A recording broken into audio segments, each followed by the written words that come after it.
kalau memandikan mayat harus hati-hati, harus lembut, nanti mayatnya marah. Bismillahirrahmanirrahim. Assalamualaikum warahmatullahi wabarakatuh. Waalaikumsalam warahmatullahi wabarakatuh. Masih di jalur cinta Rofa bersama Gus Fuad Pleret. Gus, Ya. Kiai kok pakai topi? Kopi itu kopiah. Biasanya kan kalau kiai itu kan pakai sorban, pakai jubah. Kenapa pakai topi? Ya karena ini syuting. Gini Gus. Ini kan kita harus merespon para pecinta binatang. Jadi kan akhir-akhir ini hampir setiap Idul Adha itu selalu saja mereka ribut bahwa korban itu adalah pembantaian terhadap hewan, tidak manusiawi. Nah, ditambah lagi banyak sekali video-video yang beredar. Itu ketika sapi mau disembelih, itu kok yang ngamuk gitu loh. Iya ya. Jadi itu kan menambah kesinisan para pecinta binatang terhadap hari raya kurban. Itu menurut Gus Fuad gimana itu? Ya sapi itu ngamuk mungkin karena duit yang dipakai untuk beli dari korupsi. Loh, bisa. memang bisa begitu? Ya bisa. Loh, Yang kedua mungkin sapi itu diperlakukan tidak kalau manusia kan manusiawi, Ya, tidak tidak hewani. ya gitu. Jadi ya wajar toh kalau dia juga punya emosi kan gitu.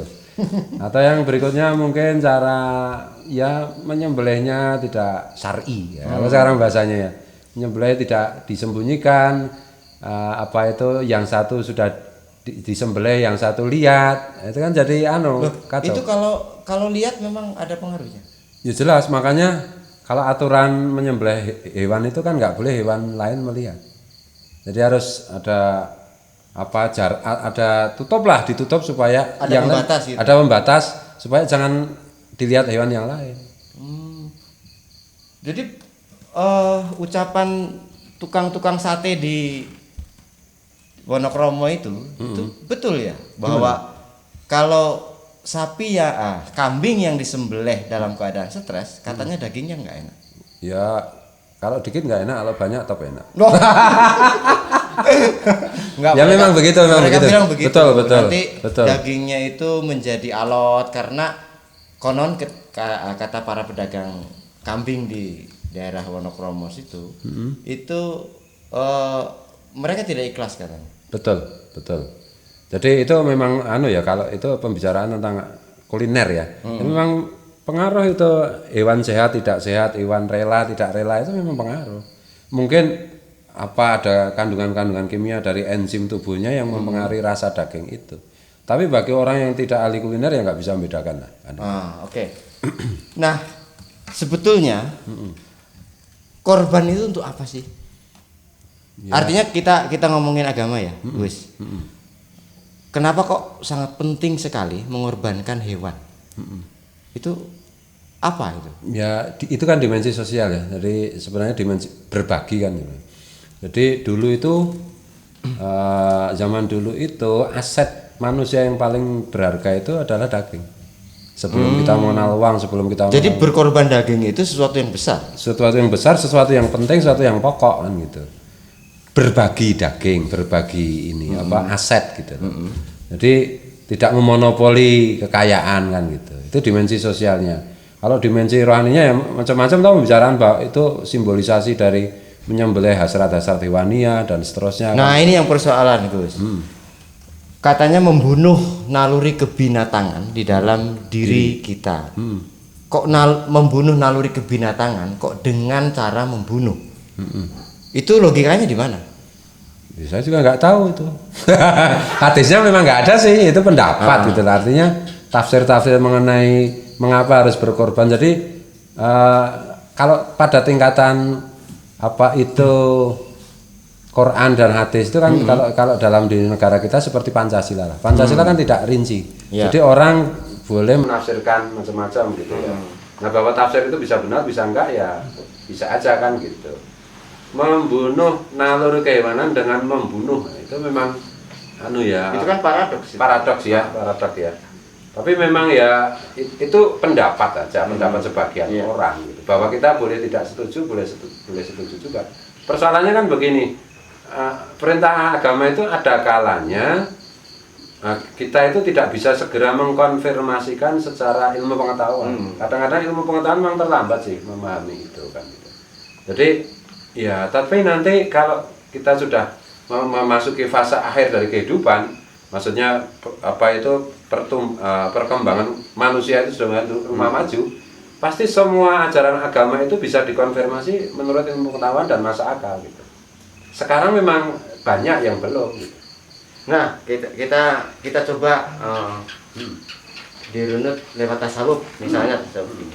Jadi saya pernah mendengar kata seorang kiai, hewan yang menjadi korban di hari raya Idul Adha itu sesungguhnya adalah hewan yang paling beruntung.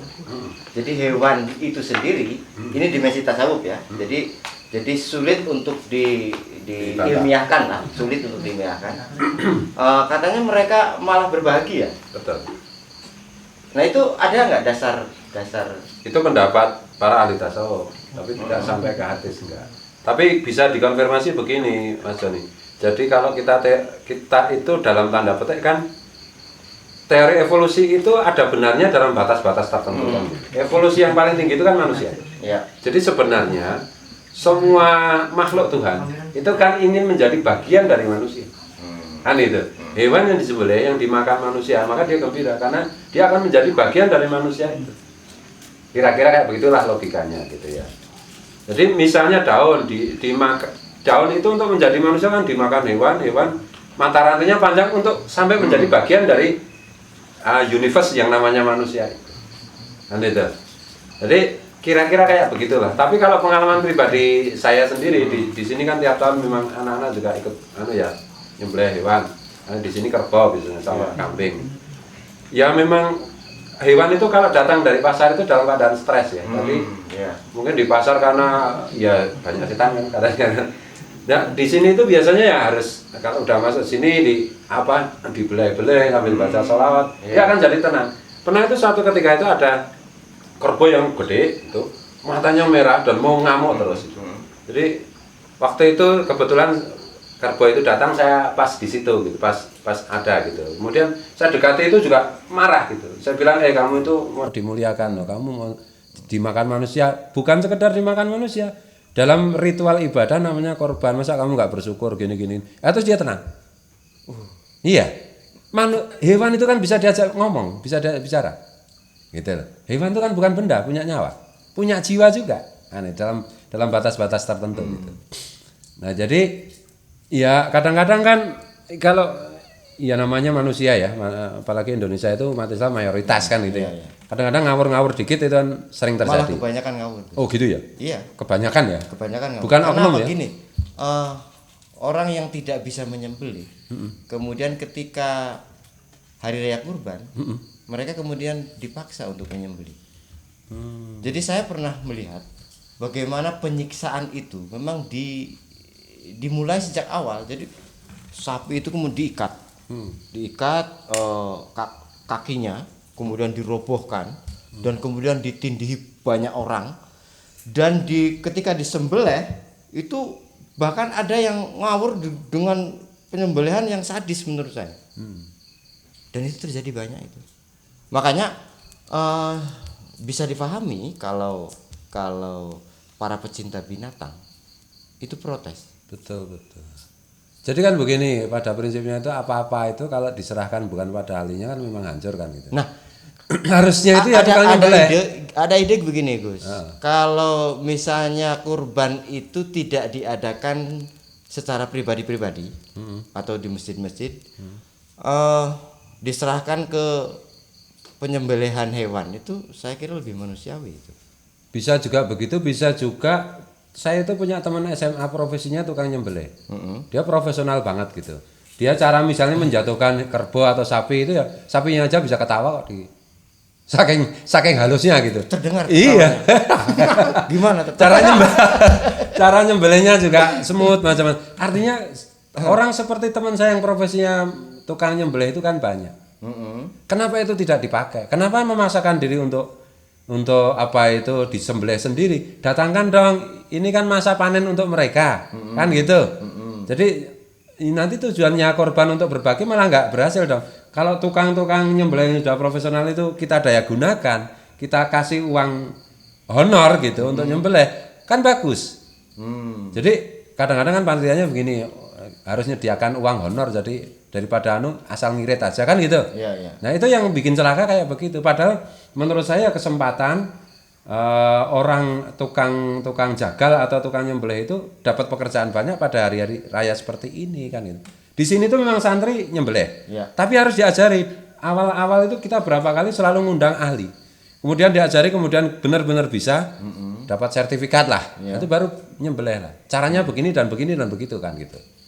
Oke Gus, ketika saya kecil, itu saya pernah melihat kambing sebelum dikorbankan itu didandani.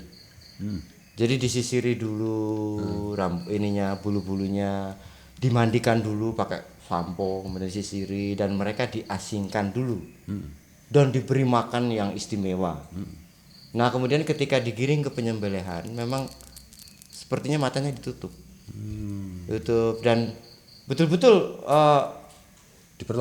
diperlakukan secara meskipun hewan, diperlakukan dengan kasih sayang.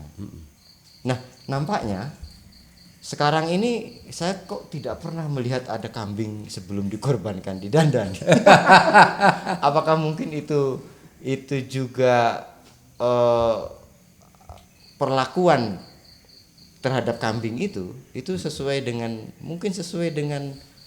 syariat agama? Saya jelas itu. Jadi kambing itu hewan korban itu kan nanti kan untuk kendaraan, dimetaforkan oleh Rasulullah nanti untuk kendaraan. Oh, Kanjeng Nabi? Iya, memetaforkan bahwa hewan korban itu nanti dinaiki untuk melewati titian kan gitu. Nah, makanya harus didandani biar cakep kan gitu. Kita naik kendaraan kambingnya kotor nanti juga nggak nyaman kan gitu. Kira-kira kayak begitu. Ini kan sebenarnya kan metafor mengenai bagaimana kita itu bersikap kepada hewan kan gitu. Jangankan kepada hewan, ya Rasulullah itu kepada kerikil aja beliau berpesan, jangan kamu pindah kecuali itu ada manfaat besar. Jangan kamu kira mereka itu tidak bisa bicara, tidak ada nyawa, tidak gitu loh. Karena begini, sikap kasih sayang kita kepada di luar diri, apakah itu hewan, apakah itu tanaman, apakah itu benda yang lain, itu sebenarnya itu cerminan diri kita. Jadi kita mengasihi, kasih sayang itu akan memantul ke kita kan gitu. Kalau kita mengejami, ya kekejaman itu kembali ke kita kan sebenarnya, kan itu. Jadi bahkan kan kalau memandikan mayat harus hati-hati, harus lembut, nanti mayatnya marah, merasa sakit hati, kan itu. Sebenarnya kan si mayat juga nggak apa-apa, diinjak-injak juga nggak apa-apa. Tapi kalau kita nginjek-injek mayat, sebenarnya kita nginjek-injek diri kita. Karena sikap kemarahan tanpa kasih sayang itu kembali ke diri kita sendiri kan. Baik. Nah. Itu kan kambing tadi ya, yang jadi kendaraan. Nah kalau sapi bertujuh dong. Iya. Nah saya dengan tetangga saya dong nanti begini. Oh enggak masalah. Naik mobil aja bareng-bareng nggak apa-apa. Itu metafor. Baik teman-teman. Jalur Cinta Ropa akan kembali pada episode berikutnya. Terima kasih. Assalamualaikum warahmatullahi wabarakatuh. Waalaikumsalam warahmatullahi wabarakatuh.